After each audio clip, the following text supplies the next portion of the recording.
Malaysia Pendidikan Sains Rumah Tangga. Hari ini saya nak tunjukkan cara-cara saya nak inovasikan kasut ni menjadi satu produk yang lebih elok. Stay tuned. Nama produk yang telah diinovasikan adalah Mini Tote Bag. Ini merupakan lukisan Mini Tote Bag saya. Fungsi Mini Tote Bag adalah menyimpan barang kecil seperti telefon, tisu, sanitizer dan alat tulis. Menggantikan beg kecil iaitu tote bag mini, mudah dibawa ke mana-mana dan membantu pengurusan barang pribadi. Ciri khas Mini Tote Bag adalah tapak beg diperbuat daripada slipper, anti-slip dan tahan basah. Mereka bentuk unik dan kreatif menggunakan bahan terpakai, ringan dan mudah dibawa, saiz kecil dan mesra alam.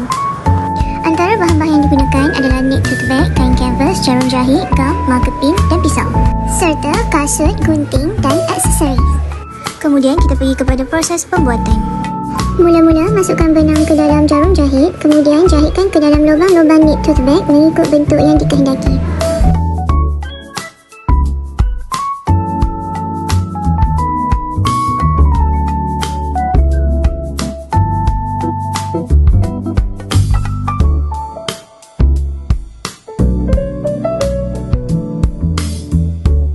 Untuk tapak tote bag, saya menggunakan tapak kasut dan gam. Seterusnya, bagi mengelakkan bahagian dalam beg terkena air jika hujan atau air tertumpah, jadi saya meletakkan cover daripada kain canvas yang waterproof.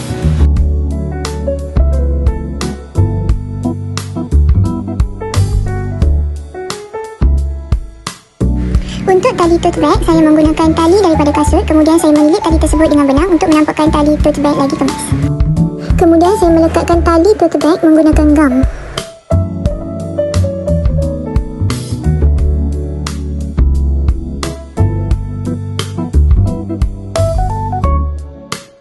Untuk mencantumkan beg, saya akan cantumkan sisi kanan ke sisi kiri.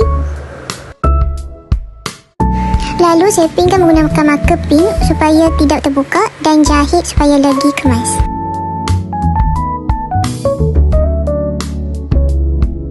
Kemudian saya pasangkan magnet di bahagian tengah dalam beg.